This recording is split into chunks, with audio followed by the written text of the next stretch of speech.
face it, starting a conversation with that stunning girl you've been eyeing can be downright intimidating. But here's the thing, you can't get anywhere unless you start the conversation, and here's the good news. It's not as hard as it seems.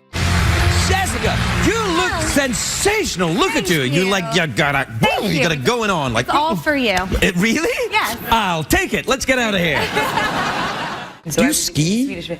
I do ski. Yeah, I imagine you'd probably ski in a kind of tight little outfit. I remember the first time I tried to start a conversation at a party. My mind was racing with all the things I could say. Should I compliment her? Ask a random question? I ended up overthinking it so much that when I finally spoke, it came out awkward and forced. I might up you to third, but now you Hey, what if I do this? Hey. And then I'll do the listening face as well. You're on it, Dave. Needless to say, it didn't go well. But after years of practice, I've learned that starting a conversation isn't about saying the perfect thing. It's about how you say it. Over 90% of communication is nonverbal. Like in this clip.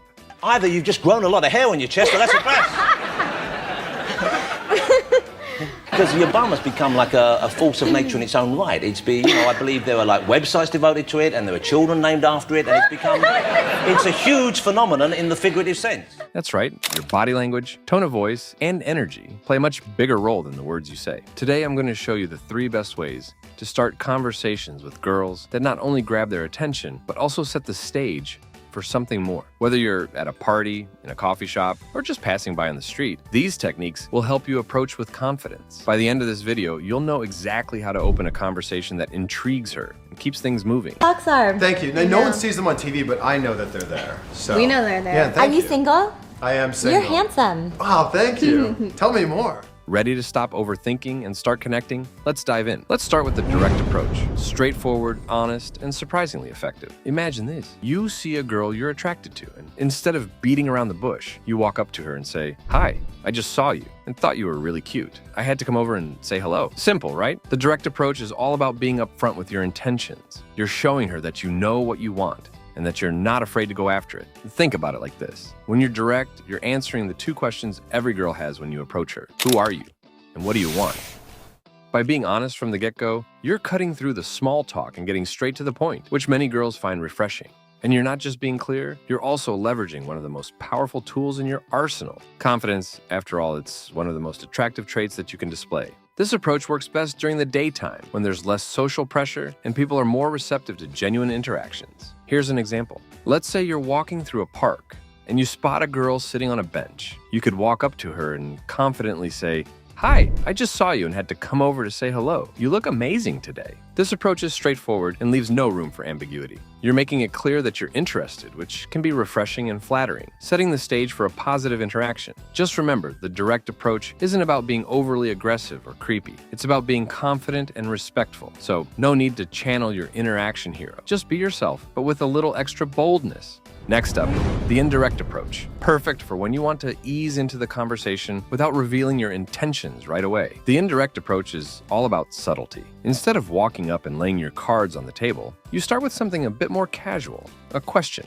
an observation, or a lighthearted comment. For example, you could ask, "Do you know where the best coffee shop around here is?" Or, "That's an interesting book you're reading, what's it about?" The beauty of the indirect approach is that it opens the door to conversation without putting too much pressure on either of you. Here's something that might blow your mind. According to behavioral psychologists, people are more likely to engage in conversation when the topic is about something they are already focused on. So, when you use the indirect approach, you're tapping into their existing interests, which makes them more likely to respond positively. Imagine you're in a coffee shop and you notice a girl working on her laptop. Instead of going up and saying something generic like, "Hey, what's up?" you could use the indirect approach and say, "I couldn't help but notice your laptop sticker. Are you a graphic designer?" This shows that you're observant and interested in what she's doing, which can lead to a more meaningful conversation. The indirect approach is like the ninja of conversation starters. You're sneaking in under the radar, creating interest without coming on too strong. It's a great way to gauge her interest and build rapport before making your intentions clear. Finally, there's the situational approach,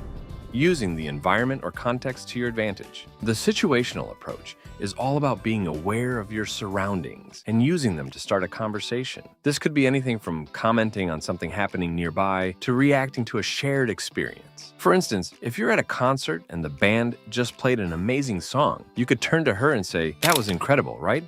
What's your favorite song by them? The key here is to make the conversation feel natural and spontaneous, as if it was meant to happen. Imagine you're at a park and a girl accidentally drops her phone. You pick it up, hand it to her, and say with a smile, "You almost lost your whole life right there." It's playful, relevant, and instantly creates a connection based on the situation. Here's an interesting fact. People are more likely to feel a connection with someone when they share an experience, even if it's something small like a song playing in the background. This is known as the shared experience theory, and it's why the situational approach can be so powerful. Let's take this up a notch. Suppose you're at a gallery opening and you notice a girl standing alone, admiring a piece of art. You could walk up and say, "This piece is incredible, isn't it? The colors really draw you in." This not only gives you an opening to talk about the art, but it also shows that you share a common interest. Plus, discussing something she's already engaged with can make her feel more comfortable and open to continuing the conversation. The situational approach can sometimes feel like it's straight out of a romantic comedy. Those moments where fate seems to bring two people together. But remember, you don't need to wait for a perfect moment. With a bit of creativity, you can turn almost any situation into an opportunity to start a conversation. And here are 6 practical tips to do just that. The next time you're out and about, challenge yourself to try one of these approaches. Maybe start with the direct approach during the day, or use the indirect approach in a social setting. The key is to get comfortable with starting conversations in different situations. Remember, starting a conversation is just the first step. It's about making a connection, not delivering a perfect line. So don't stress too much about what you're going to say. Focus more on how you say it. Keep things light, keep things fun, and most importantly, keep things genuine. When you're out practicing these approaches, remember to stay relaxed and open to whatever response you get. If one approach doesn't work as planned, don't get discouraged. Just try another. Every conversation is a learning experience, and the more you practice, the more natural it will feel. Here's a tip that's often overlooked. Practice makes permanent. Not perfect, but permanent. The more you practice starting conversations, the more natural and automatic it will feel. Eventually, you won't even have to think about it. It'll just be part of who you are. Here's another piece of advice. When you're starting a conversation, if she's engaged and interested, you're on the right track. If she seems distracted or uninterested, don't be afraid to switch tactics. Maybe move from a direct approach to a more situational one, or vice versa. Flexibility is key. Use your surroundings to your advantage. If you're in a crowded place, use the energy of the crowd to pump up your own energy. If you're in a quieter setting, use a softer, more intimate tone. Matching your environment not only helps you feel more comfortable, but it also makes your approach feel more natural and appropriate to the setting.